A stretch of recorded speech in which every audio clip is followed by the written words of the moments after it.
इंसाफ news online पर आपका खैर मकदम है और आप देख रहे हैं हमारे इंसाफ न्यूज़ ऑनलाइन को।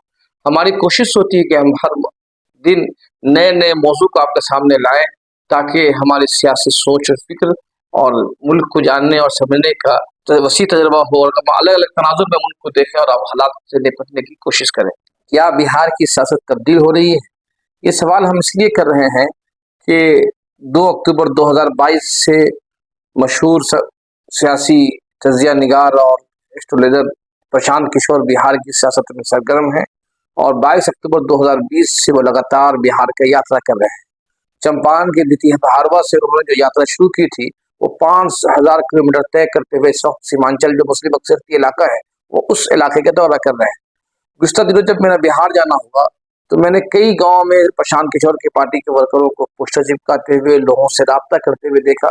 कुछ वर्करों से मैंने बातचीत भी की और कई अहम बातें मालूमात हुई कि जो ज़मीनी सतह पे जो वर्कर जो नौजवान काम कर रहे हैं, तो प्रशांत किशोर की पार्टी उन्हें 5,000 से लेकर 10,000 रुपए तक तनख्वाह देती है और एक बड़ी तादाद नौजवानों की है कि उस नौजवानों को तनख्वाह मिलती है। तो मैंने ये तलाशने की कोशिश की कि जो बिहार की सियासत में एक नई सियासी जमात का उरूज हो रहा है, ये सियासी जमात बिहार की सियासत पर कितना असरअंदाज करेगी, बिलखुसूस एक ऐसे वक्त में जब बिहार की सियासत जात-पात पर तक़सीम है। लालू प्रसाद यादव मुस्लिम और दलित यादव की बात करते हैं, नीतीश कुमार पसमादा आदि पसमादा की सियासत करती हैं, कांग्रेस के पास कुछ वोट मुस्लिम वोट है और अपर क्लास हिंदुओं का वोट है। बीजेपी अगरचे बात तो हिंदुत्व की करती है, लेकिन उसका एक वोट बैंक बिहार के राजपूत, भूमियार, ब्राह्मण और बड़ी जाति के हिंदुओं में वोट है। आप देख रहे हैं इंसाफ न्यूज़ ऑनलाइन, मैं नुल्ला जावेद। अगर आप इंसाफ न्यूज़ को पहली मर्तबा देख रहे हैं, हमारे यूट्यूब चैनल को जरूर विजिट करें। प्रशांत किशोर को सियासी जमातों के साथ काम करने का एक तवील तजुर्बा है। 2014 में वज़ीर आज़म नरेंद्र मोदी जो इक़्तिदार में आए, उसके पीछे कहा जाता है कि प्रशांत किशोर की सियासी हिकमत का एक अहम रोल है और बिलखसूस 2019 के इलेक्शन में बंगाल में बीजेपी की 18 सीटों पर कामयाबी मिलने के बाद बीजेपी को यकीन था कि 2021 के इलेक्शन में बंगाल में वो ममता बनर्जी के इक़्तिदार को खत्म करके आज़ादी के बाद पहली मर्तबा बीजेपी की हुकूमत यहाँ कायम हो जाएगी और उसके लिए पूरी मरकजी सतह की टीम यहाँ उतर गई और काम करने लगी। लेकिन तृणमूल कांग्रेस ममता बनर्जी को प्रशांत किशोर का साथ मिला और प्रशांत किशोर ने 2 सालों में 19 से लेकर 21 तक, जिसमें लॉकडाउन का जमाना भी शामिल है, इन 2 सालों में बंगाल में इस तरह काम किया कि बीजेपी 70-75 सीट तक ही महदूद रह पाई और इक़्तिदार तक पहुंचने का ख्वाब चकनाचूर हो गया। इसलिए कहा जा सकता है कि प्रशांत किशोर को बिहार की सियासत में नीतीश कुमार के साथ भी काम करने का तजुर्बा है। वो 2015 में जब नीतीश कुमार की वापसी हुई थी आरजेडी के साथ, उसमें एक अहम किरदार निभाया था। उसके बाद वो जेडीयू में बाज़ाब्ता शामिल हुए, उसका हिस्सा बने, गरचे बाद में उन्हें जेडीयू से निकाल दिया गया। अब वो जन स्वराज के नाम से एक पार्टी चला रहे हैं और अगले महीने 2 अक्टूबर को बिहार उस पार्टी का बाज़ाब्ता लॉन्च होना है। प्रशांत किशोर कई अहम समाजी तब्दीली का दावा करते हैं। उनके मुद्दे में तालीम है, उनके मुद्दे में शमूलियत है। वो दावा करते हैं जिसकी जितनी हिस्सेदारी है, उसको उतना हिस्सा मिलेगा। और अभी जो उन्होंने जो इंटरव्यू दिया है और हालिया दिनों में जो बिहार के मुस्लिम अक्सरियती इलाके में है, वहाँ उन्होंने कहा कि बिहार में कम से कम 40 विधानसभा सीटों पर मुस्लिम उम्मीदवार खड़ा करेंगे और वो लगातार मुस्लिम सियासत पर बात भी कर रहे हैं। आरजेडी की सियासत पर सवाल खड़ा कर रहे हैं कि आरजेडी को मुसलमानों ने दिल खोलकर वोट दिया, लेकिन आरजेडी मुसलमानों को कितना वोट दिया। तो यही इन जो प्रशांत किशोर जो जिन मसाइल को उठा रहे हैं मुसलमानों के हवाले से, उस हवाले से कई इतराज भी उठ रहे हैं। कहा जा रहा है कि प्रशांत किशोर मुस्लिम वोट को तकसीम करेंगे। हमने हबीबुल्लाह हाशमी से ये बातचीत की कि प्रशांत किशोर की पार्टी किस कदर फैक्टर होगी और क्या उनके कामयाबी के इम्कान क्या हैं। हमारे इस गुफ्तगू को देखिए। इंसाफ न्यूज़ ऑनलाइन पर आज हमारे साथ खुसूसी मेहमान जनाब हबीबुल्लाह हाशमी साहब। हबीबुल्लाह हाशमी साहब एक आलिम दीन होने के साथ साथ दरभंगा जिला के में जिला परिषद कारकुन है। हबीबुल्लाह हाशमी साहब, इंसाफ न्यूज़ ऑनलाइन पे आपका खैर मकदम है। मेरा सवाल ये है कि आप बिहार की सियासत में तवील तजुर्बा रखते हैं, एक नौजवान होने के साथ नई सोच के भी हामिल है। आखिर आपने जेडीयू और आरजेडी के मुकाबले में जन स्वराज पार्टी के साथ चलने का फैसला क्यों किया है? देखिए, सबसे पहली बात तो इंसाफ न्यूज़ ऑनलाइन पोर्टल का बहुत शुक्रिया। उन्होंने जो इतना कीमती वक्त दिया।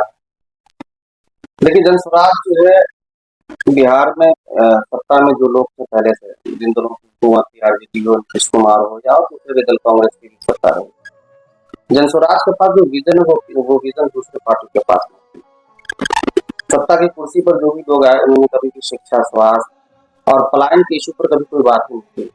प्रशांत किशोर पहला आदमी है जिसने पलायन के इशू पर, मजदूरों के मसला पर उसने बात और उन समस्याओं के समाधान के लिए, उन मसाइल के लिए कोशिश करे। उनके पास जो रोड मैप से लगता है ये समस्या का समाधान मुमकिन है, इस मसले का हल मुमकिन है। इसलिए हमने चाहा कि जनस्वराज जो वो विकल्प के रूप में बिहार में आए। और जहाँ तक रही वोट काटने की बात, तो मुझे नहीं लगता कि जनस्वराज सभी दलों का वोट काटता है। जनस्वराज में सभी दल, सभी वर्ग, सभी जाति के लोग। लेकिन ये कहा जा रहा है कि जो प्रशांत किशोर की जो अपने नजरियात हैं, वो हालांकि उन्होंने कई मरतबा ये बात कही है कि वो आइडियोलॉजी तौर पे कांग्रेस के करीब है, प्लस सेकुलर है, लेकिन वो नरेंद्र मोदी के बहुत बड़े बद्दा साबित होते हैं, राहुल गांधी के बहुत सख्त क्रिटिसाइज करते हैं, तो उसकी वजह से गलतफहमी पैदा होती है।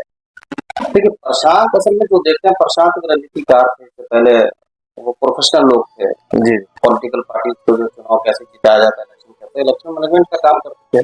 तो उनको जो लगता है कि प्रशांत किशोर, उनको अगर जो लगता है कि प्रशांत किशोर जो चीज जमीन पर देखते हैं, तो भाई उससे लगता है, उससे अगर लगता है कि भाई इससे जो राहुल गांधी को नुकसान हो रहा है, इससे इस पार्टी को फायदा नहीं, वो बात बोल देते हैं। अब वो उसको लोग क्रिटिसाइज समझे या उसको लोग जो भी समझे, नरेंद्र मोदी की जो खूबियां हैं इलेक्शन जीतने के लिए, जो जो खूबियां दरकार होनी चाहिए, खूबियां उसमें पाई जाती है, उसको प्रशांत कहते हैं, ये खूबियां उसके अंदर है। अब इसको लोग उसके समझ रहे, उसको मतदान है, तो मैं समझता हूँ लोगों की अपनी अपनी सोच। जब मैं अभी बिहार में 4-5 दिन रहा, एक हफ्ता रहा है, उसमें देखा कि संसदराज पार्टी के आम गांव-गांव में जाकर वर्कर काम कर रहे हैं। क्या उसका आने वाले इलेक्शन में, जो अगले साल इलेक्शन होने वाले अक्टूबर नवंबर में, इसका रिजल्ट पर असर पड़ेगा? हाँ बिल्कुल 100% रिजल्ट का असर पड़ेगा, क्योंकि जनस्वराज 243 सीट पर चुनाव इलेक्शन लड़ने जा रहे हैं। अब ये तो वक्त बता रहा है हम कहाँ तक कितनी सीटों पर कामयाब होते हैं, लेकिन जनस्वराज के कार्यकर्ता हर विधानसभा में, हर गांव में, हर पंचायत में, हर वार्ड में। लेकिन सवाल ये भी खड़ा हो रहा है कि ये पार्टी के जो लोग हैं वो पैसे लेके काम कर रहे हैं। मैंने भी कई लोगों से पूछा तो वो बोल रहे 5,000 मिलता है, किसी ने कहा 8,000, किसी ने 10,000। तो ये जो कार्यकर्ता है वो तनख्वाह वाले हैं, तो फिर वो सियासी वर्कर तो नहीं है। देखिए जनस्वराज में दो किस्म के लोग हैं, जो जनस्वराज के ऑफिशियल लोग हैं, जो उनके ऑफिस बेरर हैं, जो ऑफिस में जो काम करते हैं मुलाजिम, तो वो पैसा लेते हैं, अब उनका जो भी काम है। लेकिन जो जनस्वराज में पॉलिटिशियन है, जो संगठन के लोग हैं, जो उनका अभियान समिति में लोग हैं, जो यूथ विंग में लोग हैं, जो आपको माइनॉरिटी विंग में लोग हैं या महिला विंग में लोग हैं, वो कभी कोई पैसा नहीं लेता है। उनके जो मुलाजिम है, उनके जो कारकुनान है, वो पैसा लेते हैं, पैसा, और वो उनके मुलाजिम तो पैसा लेंगे, फिर काम करेगा। और ये तमाम पार्टियों के आप जाइए, जितने ऑफिस हैं जहाँ मुलाजिम तो पैसा लेते हैं, फ्री में तो कोई काम करते नहीं। अच्छा, ये मिथिलांचल में जो मुस्लिम बहुल इलाका है, क्या उसका इलेक्शन पर असर पड़ेगा? मुस्लिम मिथिलांचल में देखिए असर पड़ने के बाद सिर्फ मिथिलांचल की नहीं, पूरे बिहार पर असर पड़ने का है। अच्छा, और प्रशांत को सभी वर्ग के लोग, सभी जाति के लोग, सभी धर्म के लोग प्रशांत को, और बिलखुसूस जो नौजवानों का तबका है, वो प्रशांत को लाइक कर रहा है, प्रशांत को। प्रशांत किशोर पे जो 2 सवाल जो बड़े उठे हैं वो ये है कि क्या प्रशांत किशोर बीजेपी के एजेंट है? और ये सवाल इसलिए भी उठे हैं कि लोकसभा इलेक्शन से पहले और अभी भी वो लगातार मोदी की तारीफ तो नहीं करते, लेकिन मोदी के इम्कानात को, और अभी भी कहते हैं कि वो बीजेपी के, अभी बीजेपी का दौर है, और वो नरेंद्र मोदी से ज्यादा कांग्रेस की, लालू प्रसाद यादव की, तेजस्वी यादव की सख्त तनकीद करते हैं। ऐसे में सवाल ये था कि क्या प्रशांत किशोर बीजेपी के एजेंट है? इन सवालों का जवाब जानने के लिए हमने बिहार की सियासत पर गहरी नजर रखने वाले सामाजिक कारकुन जनाब शमीम अहमद से बात की, उसको भी आप मुलाहिजा करें। शमीम साहब, आपका ताल्लुक बिहार से है और आप सामाजिक कारकुन होने की हैसियत से पूरे मुल्क में जाने जाते हैं, क्योंकि आपका ताल्लुक बिहार की सरजमीन से है और बिहार की सियासत पर भी आपकी गहरी नजर है। और इत्तेफाक ये है कि इस वक्त बिहार की जो लीडरशिप है, चाहे वो जनरल यू की हो, आरजेडी की हो और मांझी की हो या चिराग पासवान, इन सब से आपके ताल्लुकात हैं और प्रशांत किशोर से भी आपका मिलना जुलना रहा है। मेरा सवाल आपसे ये है कि इस वक्त जो प्रशांत किशोर की जनसुराज पार्टी जो बन रही है और पूरे बिहार में उनके वर्कर काम कर रहे हैं, तो क्या आप ये देखते हैं कि प्रशांत किशोर बिहार के अरविंद केजरीवाल साबित होंगे? देखिए, ये कहना कि अरविंद केजरीवाल साबित होंगे, ये बहुत जल्दबाजी हो जाएगा। मगर रहा कि प्रशांत किशोर एक समझिए कि वो रणनीतिकार रहे हैं बहुत सारे पार्टियों को, यहाँ तक कि नीतीश कुमार जी का जब नैया डूब रहा था तो प्रशांत किशोर आए और उसको जो कहे थे उस हिसाब से काम किया और नीतीश जी को जिंदा किया। उस वक्त जो नीतीश कुमार जी का जो हालत था, और कई ऐसे लोग हैं जिसको प्रशांत किशोर जी ने समझिए कि अपने रणनीति के जरिए आगे लाया। तो ये कहना कि प्रशांत किशोर, एक तो ये एंगल है, दूसरा जिस तरह से वो मेहनत कर रहे हैं बिहार, तो इससे इनकार नहीं किया जा सकता है कि कुछ नहीं कर पाएंगे, ये कहना गलत होगा। मगर ये भी सच है कि अगर ये कहें कि नहीं वो सरकार बना लेंगे और अरविंद केजरीवाल की तरह, तो बिहार में इसलिए मुमकिन नहीं है कि बिहार में आज भी बिहार के लोग जाति समीकरण से ऊपर नहीं निकले हैं। बदकिस्मती ये है कि प्रशांत किशोर जिस जाति से आते हैं उनका बिहार में बहुत 3 या 4% के करीब करीब उनका अपनी कास्ट का वोट है, जाति का वोट है। मगर आज भी जैसे लालू यादव के साथ, लालू जी के साथ कौन सा वोट है? लालू जी के साथ मुस्लिम वोट इंटैक्ट उनके साथ है। कुछ छिटपुट वोट थोड़ा बहुत जो है 2-4%, 1%, 2%, बाकी कहीं सब पार्टी के पास चला जाए, मल्ला थोक में लालू जी के साथ। दूसरा ये है कि यादव का वोट लालू जी, इसलिए लालू यादव यादव के नेता है। हाँ, तो एक यादव का बड़ा वोट उनके साथ।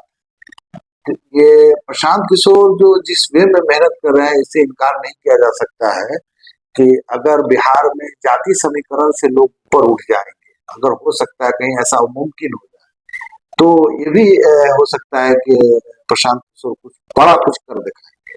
मगर अभी जो पोजीशन है इसमें ये नहीं लग रहा है कि वो, और दिल्ली में अरविंद केजरीवाल आए तो उनके साथ अन्ना का एक बहुत बड़ा फोर्सेस था और अन्ना एक फेस बनाए थे, अन्ना हजारे का एक फेस बना था, एक आंदोलन हुआ।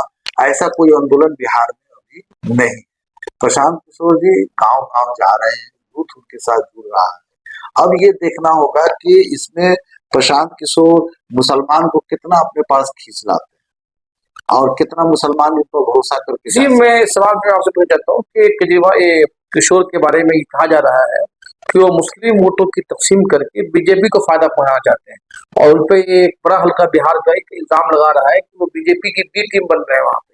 देखिए, इस बात से हम इनकार इस बात से करेंगे इसलिए कि आज के तारीख में जब से 2014 में मोदी जी की सरकार आई है, आप किसी भी सेकुलर पार्टी के खिलाफ अगर आप मुहिम छेड़ते हैं, आगे आप बात अपनी रखते हैं, तो आप पर ये सीधे इल्जाम आता है कि आप बीजेपी के बी टीम हैं। मगर ऐसा नहीं है। डेमोक्रेसी में ऐसे लोगों को जिंदा रहना जरूरी है। ऐसे लोग अगर नहीं आवाज उठाएंगे, ऐसे लोग नहीं काम करेंगे, तो ये आप जान लीजिए कि डेमोक्रेसी के हेल्दी डेमोक्रेसी नहीं हो सकता। बदकिस्मती ये है कि आप बिहार में, दिल्ली में, बंगाल में, हिंदुस्तान के किसी भी जहां जहां सेकुलर पार्टी की हुकूमत, जो अपने आप को सेकुलर करते हैं, उनकी हुकूमत है, अगर वहां अगर आपने उस पार्टी के नाइंसाफियों के खिलाफ, उनके पॉलिटिकल जो उन्होंने जो वायलेशन है उसके खिलाफ जहां आप मुहिम छेड़ेंगे, अपने हुकूक की बात करेंगे, हक की बात करेंगे, तो अगर उसमें अगर एक मुहिम तैयार होता है तो फौरन उसको ये कहा जाता है कि ये बीजेपी का बी टीम है। मगर हम प्रशांत किशोर को, मेरी अपनी जाति राय है कि हम प्रशांत किशोर को बीजेपी का बी टीम इसलिए नहीं मानते हैं कि प्रशांत किशोर जो थके लोग हैं, जो लोग सियासत से जिनको किनारा कस कर दिया गया, जिनको हर पार्टियां जो लोगों से दूरी इख्तियार कर ली, प्रशांत किशोर ऐसे लोगों को अपने साथ ला रहा है।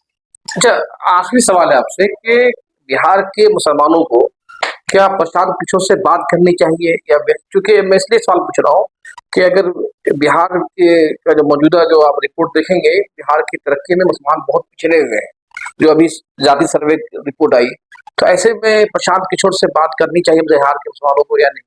बिल्कुल करना चाहिए। देखिए, प्रशांत किशोर से पढ़ा लिखा आदमी है और काबिल शख्सियत है। कोई प्रशांत किशोर कोई कल से सड़क से उठ के एक आदमी नहीं आया है, तो बिल्कुल मुसलमानों को बात करनी चाहिए, दो टुक बात करनी चाहिए।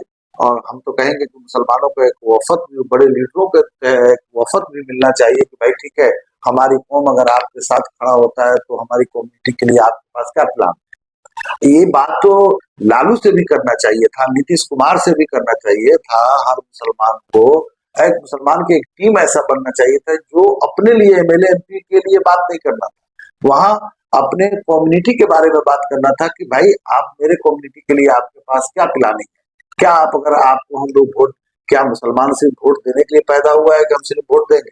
आप देखिए, जब आप बिहार देखिए, बंगाल देखिए, कोई भी पूरे हिंदुस्तान में मुसलमान का जो लीडर, जिसको हम लीडर मानते हैं, जैसे वो एमएलए एमपी बना रहता है तब तक वो पार्टी का ही होता है, आपका नहीं होता।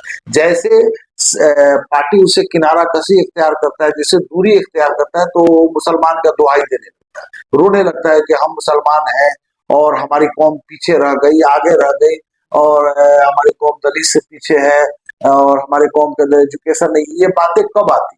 जब आप मेंबर ऑफ पार्लियामेंट होते हैं, तब ये किसी भी हिंदुस्तान के जो किसी भी दल में कोई भी मुस्लिम मेंबर ऑफ पार्लियामेंट है या विधानसभा में एमएलए है, ये बात वो नहीं कहते। वो कब कहते? जब उनको विधानसभा से हटा दिया जाता है, जब एमपी सीट से हटा दिया। तो हम ये कहते हैं कि बिहार में मुसलमानों को नहीं बल्कि पूरे बिहार वासियों को एक मौका है, इस पर बिल्कुल डट के बात करनी चाहिए प्रशांत किशोर जी से, और बात करके पूछना चाहिए कि आप बताइए हमारे लिए, आपके लिए क्या प्लान है। बहुत बहुत शुक्रिया। इन दोनों गुफ्तगू से जो बात समझ में आती है, इन दोनों का अपना एक मौक़िफ़ है कि जन स्वराज पार्टी बिहार में इक़्तिदार तक पहुंचेगी या नहीं पहुंचेगी, लेकिन ये तब्दीली जरूर आएगी। और ये तब्दीली दरअसल ये इसलिए तब्दीली की बात हो रही है कि गुज़िश्ता 30 सालों से कांग्रेस के खात्मे के बाद से ही नीतीश कुमार और लालू प्रसाद यादव की हुकूमत करने का जो तर्ज पुरानी है, एक पैटर्न के साथ है। और फर्क ये हो रहा है कि नीतीश कुमार गुज़िश्ता 20 सालों से इक़्तिदार में है, कभी बीजेपी के साथ चले जाते हैं, कभी आरजेडी के साथ चले जाते हैं, कभी वो कांग्रेस को लाने की बात करते हैं, कभी वो कहते हैं कि कसम खा लेते हैं कि आरएसएस के साथ नहीं। इस तरह नीतीश कुमार की सियासत। लेकिन बिहार में कुछ चंद सड़कों को बनने के बजाय चंद सड़कें बनी है, हालत बेहतर हुई है, लेकिन बिहार का जो बड़ा इशू है वो इशू है तालीम का। आज भी बिहार में आबादी के लिहाज से तालीमी इदारे नहीं है, और बिहार का पूरा तालीमी निज़ाम ट्यूशन पे और ट्यूटर माफिया पे टिका हुआ है। बड़े बड़े ट्यूशन माफिया पटना में बैठे हुए और दिल्ली में बैठे हुए, स्कूलों में हाजिरी नहीं है, असातिज़ा नहीं है।